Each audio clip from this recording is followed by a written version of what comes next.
Olá, meus irmãos, minhas irmãs, que prazer tê-los aqui em mais uma Escola Sabatina, com essa nossa lição digital aqui no canal da Igreja do Parque Aribá.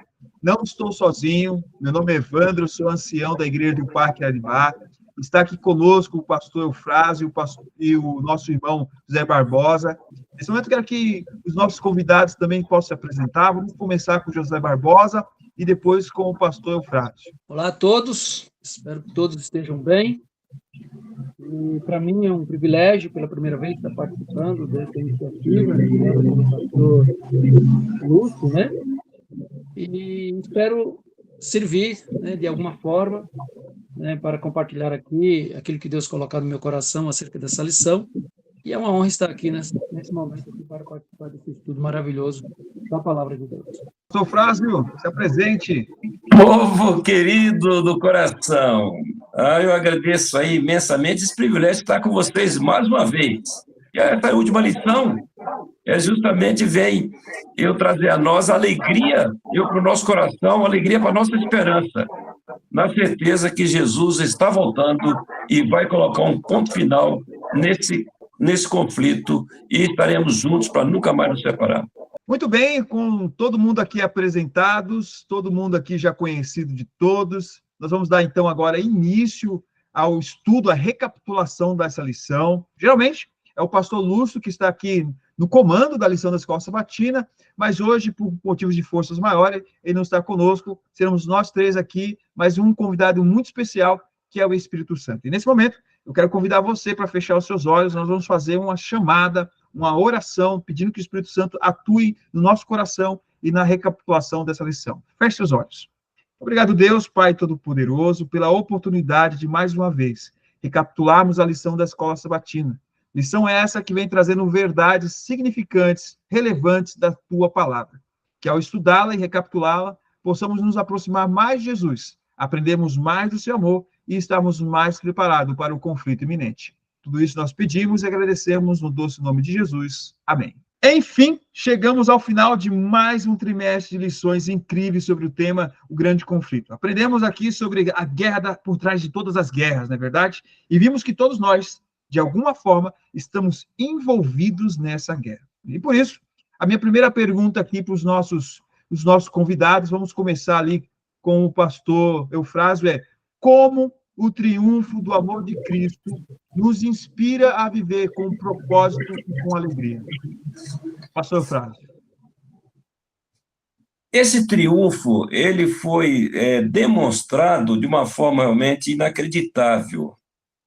Quando Deus ele resolveu se tornar Deus-homem, vindo aqui nessa terra, e ele veio justamente para viver entre nós e passar pela experiência que nós passamos, a experimentar, né, essa intensidade desse conflito, uma intensidade que está diante de nossa vida todos os dias. E ele resolveu realmente demonstrar este amor por nós ao ponto, né, de assumir a nossa natureza e assumir justamente essa experiência desse conflito. Você imagina aqui, eu, por exemplo, sou apaixonado por formigas. Olha que interessante. Gosto muito de formigas, sabe a organização delas, a inteligência delas. Agora, você imagina, sabe, um formigueiro atravessando uma avenida. E eu começo a pensar, mas, sabe, eu quero fazer alguma coisa para essas formigas não morrerem. E só tem uma alternativa, me tornar uma formiga. Mas como eu amo demais a formiga, eu vou me tornar uma formiga. E o que Deus fez foi exatamente coisa mais ou menos mais do que isto. Eu estou pegando um exemplo humano para nós termos a dimensão do que aconteceu com Deus. A dimensão que aconteceu com Deus em relação ao amor infinito dele por nós é algo que está além do nosso entendimento, além da nossa compreensão, além de tudo que nós podemos pensar e imaginar.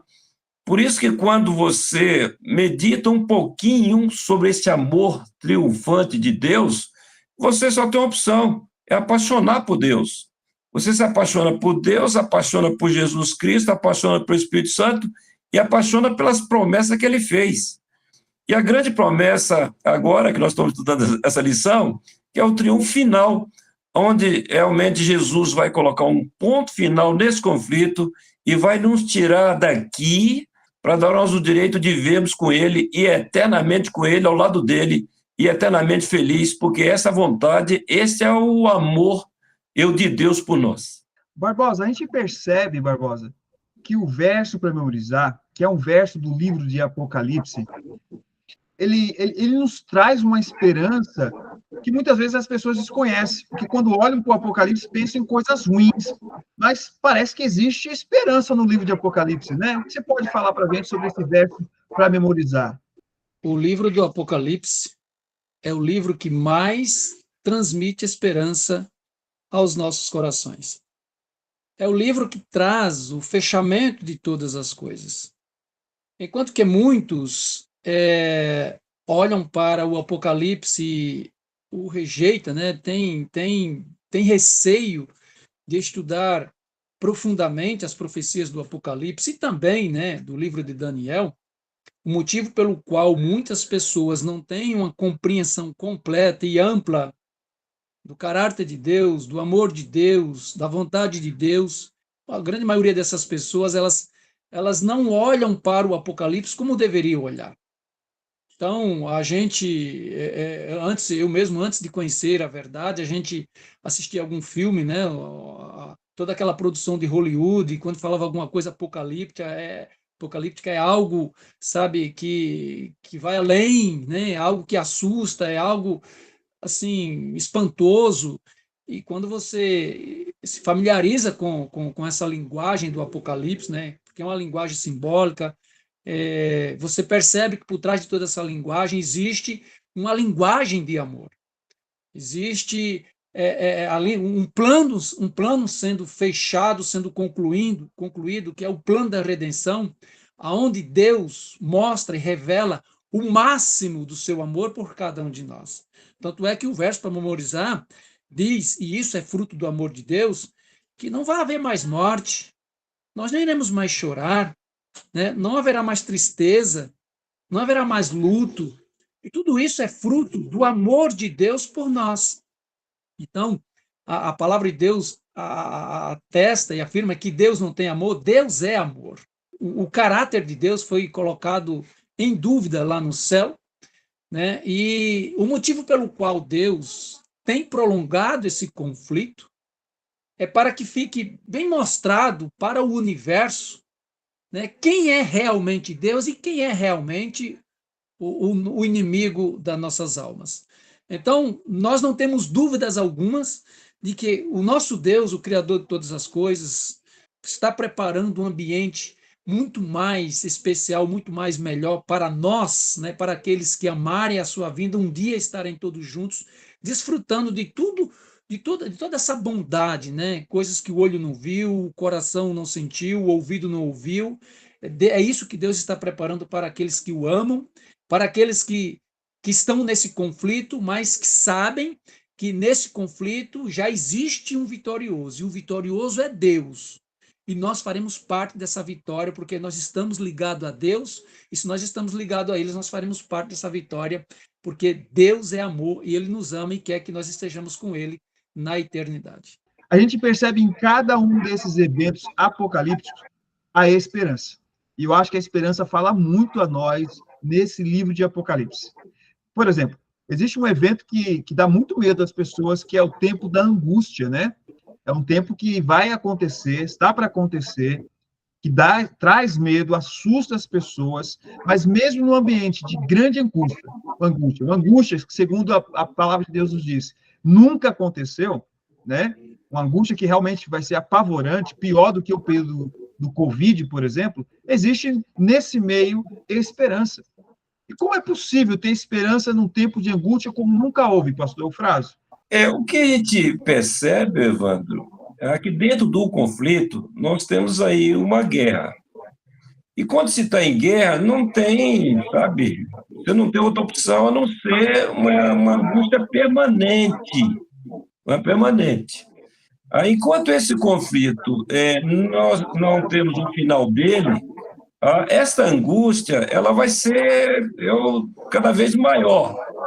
Porque na reta final, na guerra, nós vamos encontrar alguém querendo ainda vencer.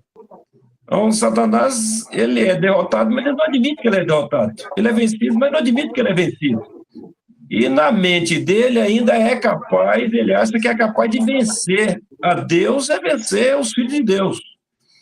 Então, dentro dessa situação, onde você tem uma guerra, a angústia não tem dúvida. Por exemplo, dentro desse processo final, é quando a igreja passar pela sacudidura. Aí você imagina, por exemplo, pastor, vendo alguns irmãos que eu gostaria de vê-los no céu, eu fora da igreja. Então, essa angústia, ela é tremenda. Não tem jeito de você escapar dela. Não tem solução para ela. É coisa complexa. Tá? Então, quando nós entendemos aqui esse processo, e não tem como ser diferente, não. É lógico que Deus gostaria que fosse diferente. Deus não quer ver ninguém sofrendo, Deus não quer ver ninguém angustiado, não quer ver ninguém em desespero. Será? O que vai acontecer comigo? Será que eu vou estar do lado de lá ou do lado de cá? Isso nunca foi do plano de Deus. Agora, Deus também não tem outra opção, a não ser nós todos enfrentarmos com Ele o que Ele enfrentou. Quando Jesus esteve aqui nessa terra, Ele viveu 33 anos de angústia. Não teve um momento que Jesus diz assim, olha, eu vivi em paz no planeta Terra. Alguns momentos com uma família amada, alguns momentos com os discípulos, alguns momentos. Mas o restante foi, um ataque constante contra ele. Agora, o que temos que ter em mente? Na nossa mente é que Deus tem o controle dessa angústia. Deus não perdeu o controle do planeta Terra. Então, o planeta Terra ainda está sob o controle dele. E quando Deus está no controle, é claro que você deve estar tranquilo e sossegado, porque Deus sabe o que faz. Deus é Deus. Aí, para Deus, realmente, não existe nada impossível para ele.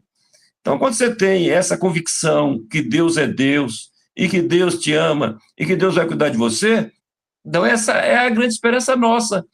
Então, se eu tenho um vitorioso, poderoso, que não pode ser derrotado em hipótese alguma do meu lado, mesmo que eu vou enfrentar angústia, eu vou enfrentar angústia dando risada. Eu feliz e alegre, porque a vitória já está garantida, eu já sei o final, o placar final. Eu já sei do resultado final, então eu não preciso nem ficar me esforçando para tentar dizer assim, opa, a vitória agora é minha, eu consegui. Então essa vitória ela é antecipada. Então essa vitória você pode dormir tranquilo, independente de tipo de angústia que você está passando. Ô, José Barbosa, qual é a grande esperança do cristão, hein? A grande esperança do cristão está no maior evento que essa terra vai presenciar. E o maior evento que essa terra vai presenciar um dia é a volta de Jesus. Jesus volta com um objetivo: nos tirar dessa batalha terrível e às vezes desonesta em que nós estamos inseridos. A luta é de Satanás com Deus. E nós estamos no centro, no meio desta luta, né? Somos o alvo tanto de Deus quanto do inimigo, né? Porque ambos querem ter o controle das nossas vidas. E nós, no meio desse conflito, somos quem temos que decidir, tomar a nossa decisão de que lado iremos ficar. O pensamento profético, né? A orientação profética diz que no grande conflito não existe neutralidade. Ou nós estamos do lado de Deus, do lado da verdade, ou nós estamos do lado do inimigo, do lado da mentira. Então, a nossa esperança, o Evandro, ela se dá totalmente em saber que Cristo um dia vai voltar. Tá? Porque se Jesus, ele morreu e ressuscitou e foi para o céu, se ele se a Bíblia não revelasse que ele iria voltar para nos tirar dessa situação, seria inútil estarmos pregando, seria inútil estarmos estudando a palavra, seria inútil sermos fiéis a Deus. Então, a esperança, ela está, sim, em que Cristo prometeu que um dia ele vai voltar. Ora, e se ele prometeu, ele é fiel e ele vai cumprir com a sua promessa, com a sua palavra. Sabe uma coisa que eu achei também muito interessante nessa lição? É que ela nos mostra, através dos versículos bíblicos aqui, principalmente no livro de Apocalipse ali, no versículo capítulo 6, que um dia todos reconhecerão seus pecados, tanto os justos quanto os injustos. Mas o problema é que cada um vai reconhecer num tempo diferente, né? Aqueles que são justos reconhecem por amor. Abandonam, deixam de lado, percebem que a sua vida não está em conformidade com Jesus, e ali pedimos o perdão e Deus nos transforma. No entanto, ali os injustos, eles vão reconhecer apenas no último instante, quando a graça já não existe, quando já não há volta, quando não há arrependimento. Como é triste esse momento final, né, pastor Eufrásio? O segundo grupo aí dos ímpios, aí eles vão entender, sabe, o verdadeiro engano, vão entender o verdadeiro inimigo deles, que deveria ter, sabe, sido inimigo sempre. Mas num determinado da vida resolveram ser amigo do inimigo.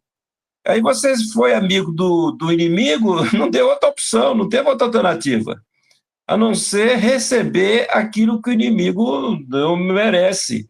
E a gente observa aí, nesse aspecto, Evandro, que Deus é juiz justo. Então, a justiça de Deus, ela tem que ser, sabe, mostrada para o infinito universo. Porque se Deus não punisse os inimigos, eu pergunto, onde ficaria a justiça dele? A justiça dele realmente é uma demonstração que ele é um Deus de amor, ama todos, ao ponto de dar às pessoas o poder da escolha. Satanás e os demônios, os ímpios, tornaram inimigos de Deus por escolhas pessoais e individuais. Escolha e decisões da mente. Então, Deus respeitou a escolha deles e a decisão deles e vai realmente dizer, vocês merecem, e vocês estão recebendo o que vocês merecem. O retorno de Jesus nos mostra uma grande quantidade de coisas, de eventos acontecendo, né? Muita coisa acontece ali, acontece com os justos, tanto aqueles que estão vivos quanto aqueles que estão mortos, né? Aqueles que estão vivos são arrebatados para o encontro com Jesus, os que estão mortos serão ressuscitados e levados também. A gente percebe que os ímpios vivos, eles morrem, e os que estão mortos continuam mortos ali. E, claro, não podemos deixar de falar aqui sobre Satanás, sobre os seus anjos e sobre o planeta Terra. José Barbosa, o que vai acontecer, mediante ao retorno de Jesus a esse mundo, com o príncipe do pecado aí, do mal, que é Satanás, seus anjos, com esse planeta aqui? Bom, Evandro, a Bíblia, com muita clareza de detalhes, ela nos informa, ela nos revela o que vai acontecer por ocasião da volta de Jesus com o arqui-inimigo de Deus. A Bíblia fala que Satanás será preso, né? A Bíblia usa aqui até uma linguagem, né, de cadeias, correntes, abismo. Mas nós sabemos que a prisão do inimigo, ela não é uma prisão literal, ele não estará em uma cela, trancafiado, à base de correntes. A prisão do inimigo ela é uma prisão circunstancial. Porque após a volta de Jesus, dá-se início ao milênio. E o milênio, Evandro, diferentemente de muitas correntes, né, que pregam de uma maneira diferente daquela que nós entendemos, de que no milênio Cristo reinará aqui na Terra, tá? E com pessoas vivas aqui na Terra, as pessoas que não estavam salvas, né? Que no arrebatamento da igreja não subiram para o céu, e que após a segunda teoria, a última semana de Daniel, Cristo desce para este mundo, e então aqui ele estabelece o milênio, e ele reina aqui com essas pessoas no milênio, tá? Mas nós sabemos que não é isso que a Bíblia ensina. A Bíblia ensina que Satanás será preso e a prisão dele será circunstancial, porque não tem ninguém a quem ele possa tentar. Porque com a volta de Jesus, os salvos mortos ressuscitam, os salvos vivos serão transformados, e ambos, juntos, encontram-se com Cristo nos ares e vão para o céu.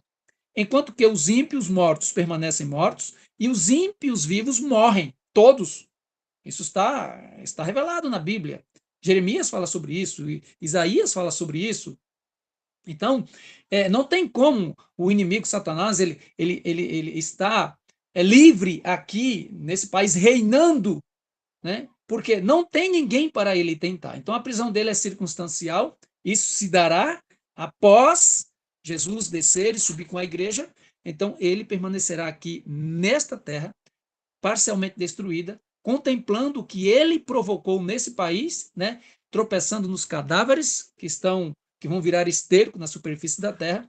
E então, é isso que vai se dar com o inimigo, né, de Deus, a saber, Satanás. Ele ficará preso de maneira circunstancial aqui neste mundo, porque não tem um ser vivo só, humanamente falando, para que ele possa tentar. Bem, uma das grandes questões no mundo cristão, muitas pessoas que começam a aprender e a ler a palavra de Deus, é por que Deus não destruiu Satanás e seus anjos logo no começo? Por que Deus permitiu que eles vivessem até o presente momento? E a forma como Deus lida com o pecado responde muito a isso, né? Pastor Eufrásio, qual é a forma que Deus tem lidado com o pecado? Por que ele não destruiu Satanás e os anjos logo de cara? Porque que muitas vezes nós fazemos, né? Por que Deus não fez isso? Por que Deus não fez aquilo? Agora, imagine se Deus tivesse destruído Lúcifer, os anjos.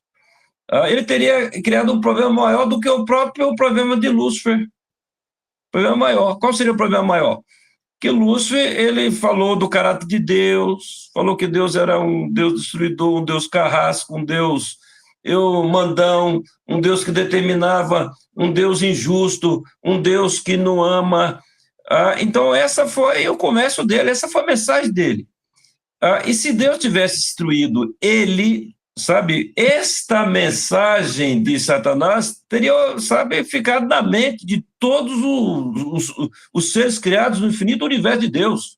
E teria ficado uma interrogação tremenda. Será que ele, Satanás, no caso não era Satanás ainda, mas um anjo de luz, sabe que ele não tinha razão? Sabe que ele estava errado aonde? Aí Deus teve que ter paciência, misericórdia, tolerância, para que o mal ele se desenvolvesse na sua plenitude. E quando o mal se desenvolver na sua plenitude, aí sim, aí Deus vai tomar atitude.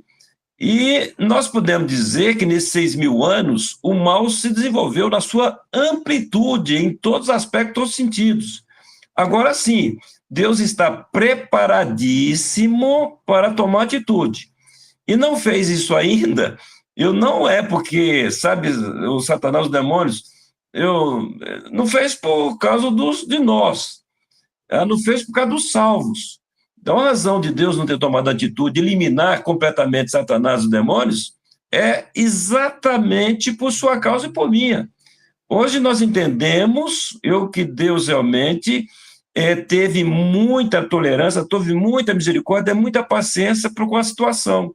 Mas em benefício de quem e para quem? E o benefício é não só para nós terrenos, mas para os próprios anjos dos céus e para o próprio infinito de Deus, que nós sabemos que, infelizmente, o mal alcançou todos, sem exceção. E aí, mesmo depois de Jesus vindo agora, ele ainda vai ter um tempo de 1.000 anos, para quê? Eu digo o seguinte, foi o julgamento de Deus. 1.000 anos, Deus foi justo. A minha visão humana é que ele deveria pagar pelo menos 10.000 anos pelo que ele fez, pela desgraça que ele provocou. Ou então, pelo menos 6.000 anos. Foi o tempo que nós estamos sofrendo aqui nesse planeta Terra. Mas a justiça de Deus, a ideia de misericórdia, para com o ímpio, para com todos. Por isso que deu a ele ainda esses 1.000 anos para refletir a tragédia, a desgraça que ele provocou sobre o planeta Terra, e mostrou que ele é responsável direto dessa situação. Uma das coisas que o milênio nos diz, a palavra do Senhor nos diz, é que durante 1000 anos, os salvos em Jesus, tanto aqueles que foram ressuscitados, quanto aqueles que estavam vivos mediante a sua volta, estarão com o Senhor nos ares, nos céus, né? Vão passar esses 1000 anos ali, conhecendo muitas e muitas coisas, coisas criadas por Deus. Mas uma coisa que se destaca bastante, e que a Bíblia nos fala, é que durante esses 1000 anos nós estaremos julgando as pessoas, né? Passando por um processo ali de julgamento, lendo um livro de algumas pessoas que não estão ali nos céus, né? E, Barbosa, por que isso é importante? Por que isso é relevante?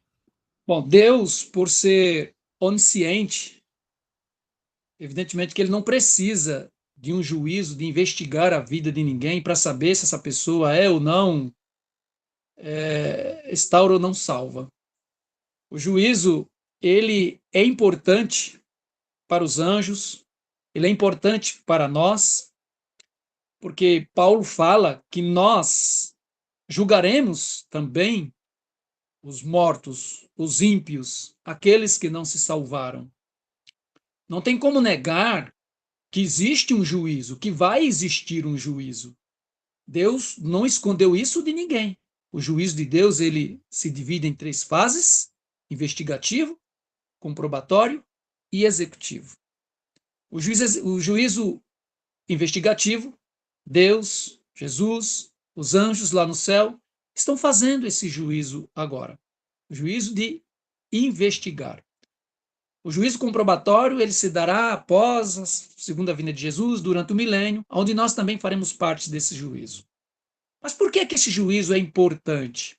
Esse juízo é importante, Evandro, e aqui eu quero dar um exemplo. Por exemplo, o meu pai morreu na fé, certo? Ele, louvado seja Deus, ele aceitou Jesus, morreu na fé. Mas digamos que o meu pai tivesse morrido não na fé. No dia do juízo, lá no céu, que for passar o nome dele, com certeza, eu como filho dele, eu estando lá no céu, Deus vai me chamar, vai fazer questão que eu esteja ali no momento em que o nome do meu pai estiver sendo analisado ali nos livros, para que não fique dúvida em mim se o meu pai, se ele não se salvou, que não fique dúvida em mim acerca desta condenação. Então, o juízo de Deus, ele é claro, ele é transparente para todos que lá estiverem participando desse juízo e também para os anjos. Então, Deus não faz nada de maneira obscura a ponto de vir gerar dúvidas no futuro, porque senão ele não resolveria essa questão, esse conflito ele se perpetuaria. Então, tudo que Deus está fazendo hoje, ele está fazendo de uma maneira bem feita para que o conflito não se perpetue. Tanto é que a Bíblia fala em Naum 9 que a angústia do pecado não se levantará pela segunda vez. Por quê? Deus está tratando de tudo isso de uma maneira muito especial, com muita delicadeza, para que não corramos o risco novamente de tudo isso voltar a acontecer. Porque o juízo feito em função daqueles que se salvaram, maravilha. Foram absolvidos no juízo, não tem o que se questionar. Agora, em relação àqueles que não se salvarão, então esse juízo ele precisa ser muito bem elaborado, muito bem feito, para não ficar dúvida na mente, no coração de absolutamente ninguém, de nenhuma outra criatura criada por Deus, para não corrermos o risco de aquilo que Satanás lançou lá no céu sobre o caráter de Deus venha a se levantar e alguma criatura venha dizer que Deus não foi justo em proceder o juízo em função de A ou em função de B. Depois de 1 milênio, muitos outros eventos vão acontecer. A Bíblia nos diz que a cidade santa, com Jesus, os salvos vão descer a essa terra novamente. Os ímpios serão ressuscitados. E uma vez que existem pessoas para serem enganadas, o diabo vai sair e vai enganar a todos para tentar fazer ali a última batalha, a última guerra contra Deus, contra os salvos. Pastor Eufrásio, esse momento vai ser realmente também um momento muito triste, né? Porque ali Deus ele vai realizar o seu ato estranho, conforme a Bíblia nos diz, né? O que nós observamos entre o conflito entre o bem e o mal? Eu observo o seguinte, são duas forças, aqui, sabe, disputando, uma disputa de duas forças. Tá? E a gente observa o seguinte: temos a força de Deus. Se Deus sabe usar essa força dele, meu amigo, não sobraria nada. Nada, nada, nada. Mas tem outra força, ao contrário, que acha que é possível vencer Deus. Você tem uma noção, a irmã White fala que Deus tolerou Lúcifer milhares de anos nos céus, depois dele ter, sabe, se rebelado contra Deus. Mas por que Deus fez isso? Chegou um ponto dele achar que Deus estava com medo dele. Aí o que ele fez? Foi fazer guerra contra Deus. Quer dizer, outras palavras, quis matar Deus. Olha onde o ponto chegou. E aí a gente observa assim, o que aconteceu lá, repete aqui agora no final. Então nós temos lá o conflito nos céus, onde Lúcifer foi para a guerra e não foi para brincar. Ele foi com o objetivo de dizer assim, eu estou aqui para eliminar Deus, eu vou ficar no lugar dele. Quando você volta aqui para a Terra agora, a gente observa uma situação mais ou menos semelhante à dos céus. Eu, diante dos grandes generais, diante de todos os homens poderosos desses 6.000 anos, ele se acha agora, ali, com um poder sobrenatural, um poder extraordinário, diz assim, eu estou com a maioria, e agora é com essa maioria que nós vamos vencer. E Deus permite isto para mostrar, não só para ele, para os anjos caídos, mas principalmente para os ímpios. Deus está ok, pode vir, vem tentar me eliminar. Vocês são poderosos? Vocês não querem isto? Então venha, e venham, e venham, e venham. E eles vão realmente partir, inclusive que o relato é que a cidade, a Nova Jerusalém, será totalmente, cercada pelos ímpios. E vai ter ímpio de todos os lados. Ímpios de todas as patentes, de toda a sabedoria, de todas as armas, dizendo, nós vamos vencer. Nós vamos eliminar essa cidade, vamos ficar com essa cidade e vamos viver aqui. E o próprio Satanás vai dizer para os ímpios, vocês estão aqui de volta porque eu assustei vocês. E agora nós vamos, para o último ataque. Então, essa coisa linda de Deus. Ele está simplesmente permitindo o que aconteceu nos céus. Lá nos céus aconteceu a guerra, e a guerra, Satanás foi expulso, os anjos foram expulsos, só que agora, aqui na Terra, eles não serão expulsos, eles serão eliminados. Eu mostrando que Deus é um Deus de amor e de justiça, tanto que, antes, um pouquinho de ser eliminados, todos eles reconhecerão que Deus é justo, que Deus é amor, que Deus é bondade. E Deus vai fazer questão de mostrar para os ímpios, esse grande enganador, vai mostrar toda a oportunidade que eles tiveram, todos os apelos que Deus fez, todos, o apelo de Deus, inclusive mostrando o próprio Jesus Cristo morrendo por eles, mostrando quantos profetas morreram, quantos mensageiros morreram, 150 milhões de pessoas perderam a vida por esse grupo inteiro, e eles não deram ouvido, não quiseram nada com Deus. Aí todos dobram o joelho para serem eliminados. Eles vão ser eliminados ajoelhados. Isso me faz lembrar a passagem de Apocalipse que o pastor certa vez falou aqui no Arariba, que Deus vai enxugar, depois disso, todas as nossas lágrimas, né? Todas as nossas dores, mortes serão coisas do passado. E isso acontece nesse momento, né, pastor Francisco? E não acontece antes. Porque ainda haverá dor, tristeza nesse momento, mesmo ali a gente contemplando a morte de tantas pessoas, e inclusive pessoas queridas, eu imagino que estejam ali, vai ser realmente um momento muito triste, de muitas dores, mas será também o fim de todo o pecado, de todo o mal, de Satanás e toda a sua trupe. Uma coisa que eu queria considerar aqui é sobre as duas eternidades, né? Nós temos duas eternidades que vão surgir a partir desse ponto, concluindo, então, o que diz lá no livro de São João, capítulo 5, 27 e 29, né? Que vai chegar um dia onde as pessoas serão ressuscitadas, as pessoas estarão reunidas, alguns serão recompensados com a vida eterna e outros serão recompensados com a morte ou a condenação eterna. E aí chega o fim.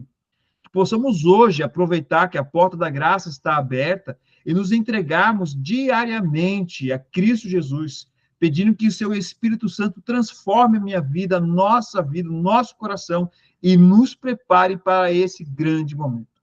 Agora nós vamos para as considerações finais. Eu gostaria de começar aqui pelo Barbosa. Que considerações você gostaria de dar? Que reflexão ou mensagem você gostaria de dar para as pessoas que estão nos assistindo? Tudo que envolve o grande conflito, para mim, tudo isso é muito libertador. Eu tenho uma experiência real na minha vida com relação a tudo que permeia, né, a questão do grande conflito, porque aqui nós fazemos alusão a várias doutrinas: mortalidade, inferno não literal, nós temos aqui a questão do aniquilamento, enfim, nós temos várias doutrinas aqui nesse contexto. Pessoas lá fora pregam isso de maneira torcida, diferentemente daquilo que a Bíblia fala. E quando eu falo que eu tenho uma experiência real comigo na minha vida, é que eu perdi o meu irmão mais velho. Ele foi morto de maneira trágica. Ele estava no caminho errado e ele foi morto de maneira trágica. Aquilo para mim foi muito doloroso, porque eu fui ensinado, eu criei, vivi e ensinei que as pessoas que morrem sem Cristo no caminho errado, elas iriam para um inferno de fogo, onde elas estariam sendo atormentadas por toda a eternidade. Embora eu, fazendo parte de um movimento religioso, tendo contato com a Bíblia, mas cria nisso, vivia isso e pregava isso. Mas isso não me transmitia paz, porque eu não tinha paz, eu não era conformado com essa situação de saber que o meu irmão, a quem eu tanto amava, embora tendo sido perdido a sua vida de maneira trágica fora da presença de Deus, mas a ideia de que ele estava no inferno de fogo se contorcendo, aquilo não me confortava. Mas quando eu tive a revelação bíblica de que o Deus verdadeiro, o Deus criador de todas as coisas, esse Deus de amor, e que de fato ele nos ama, porque a teoria de que existe o inferno literal de fogo não advém da Bíblia e não vem do pensamento de Deus.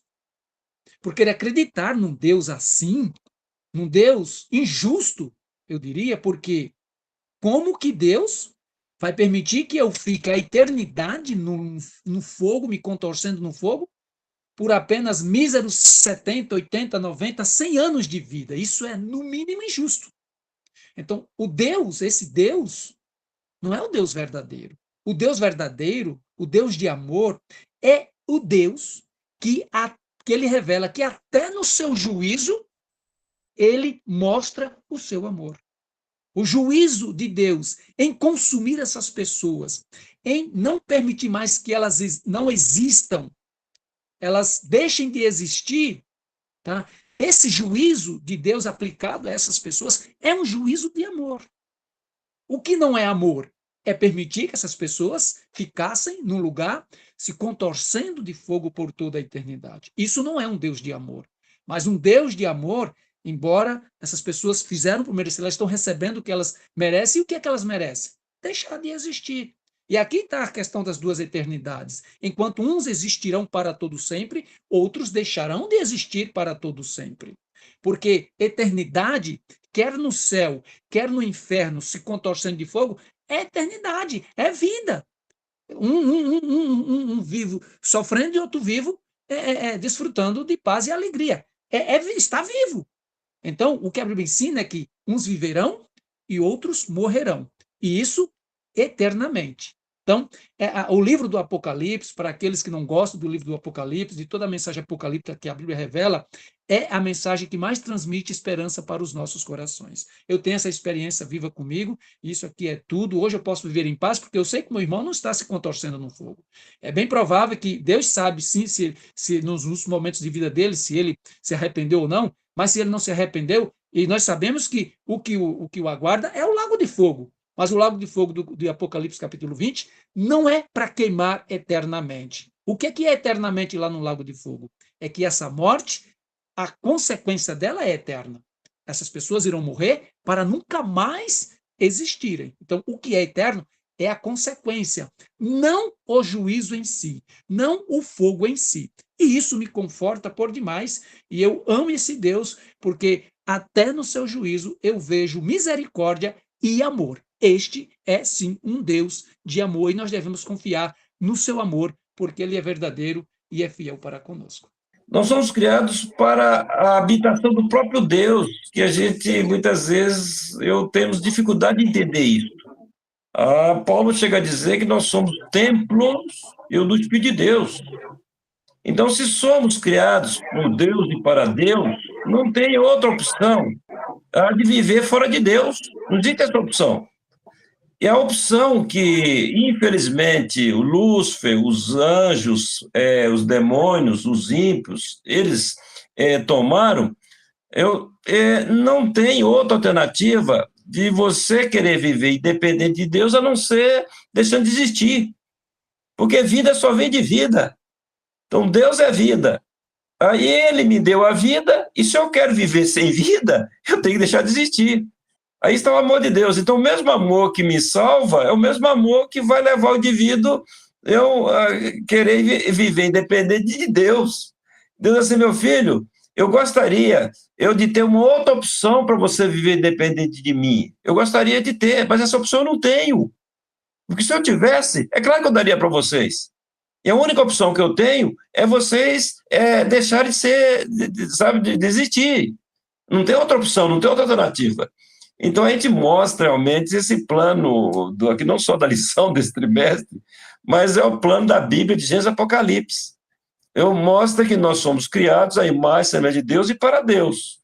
E tentar viver independente de Deus é a maior, eu digo assim, a maior burrice que os seres criados, por ele, querem fazer. Essa possibilidade, ela não existe. Se existisse, é claro que Deus daria a eles esse privilégio de viver independente dele para todo sempre. Não ia incomodar Deus. Mas realmente ela não existe.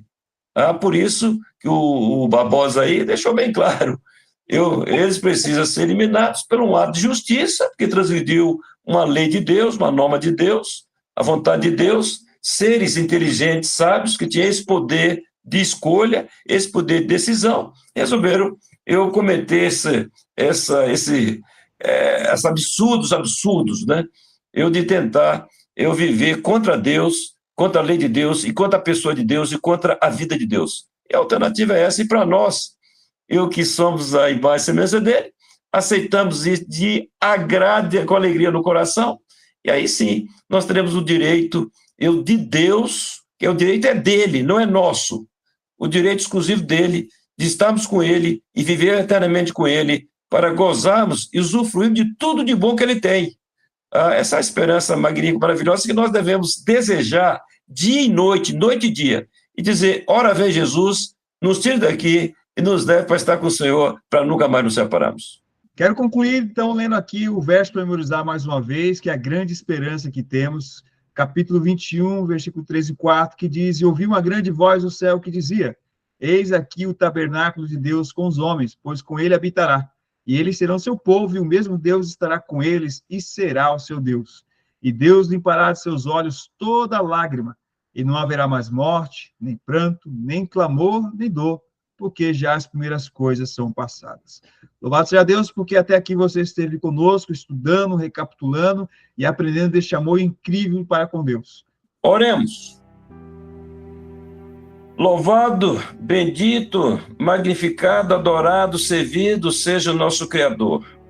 Obrigado, Senhor Deus, que nos criou para ser os teus filhos e as tuas filhas. O Senhor nos criou a sua imagem e a sua semelhança. O Senhor nos criou para vivermos eternamente do teu lado, usufruindo de tudo de bom que o Senhor tem, o Criador, o mantenedor de todas as coisas desse infinito universo. Obrigado, Senhor Deus, que houve uma rebelião, começou nos céus, depois veio parar aqui na terra. Mas obrigado que o Senhor encontrou a solução para a rebelião. Essa solução custou muito caro para o Senhor, custou a vida do nosso Senhor e Salvador Jesus Cristo. Obrigado, Jesus, por tudo que o Senhor fez, por tudo que o Senhor está fazendo e por tudo que o Senhor fará. E obrigado que o Senhor já está à direita de Deus e intercede por nós como leão da tribo de Judá, intercede por nós como nosso sumo sacerdote, Intercede por nós como filho de Davi. E obrigado que o Senhor tem misericórdia de nós. E o Senhor prometeu e cumpriu. Não deixaria nós sozinhos, Senhor Deus, nesse planeta Terra. Obrigado pelo privilégio de sermos dirigidos, guiados, orientados, iluminados pelo Espírito Santo de Deus. Que o Espírito de Deus continue com o irmão Evandro, com o irmão José Barbosa, continue com a igreja do Igar, também com a igreja do Araribá. Continue, Senhor Deus, iluminando todos os teus filhos, todas as tuas filhas, para que logo, logo estaremos em condições de recepcionar o Rei dos Reis, o Senhor dos Senhores que vem vindo, para nos tirar daqui e nos levar para um mundo melhor do que este.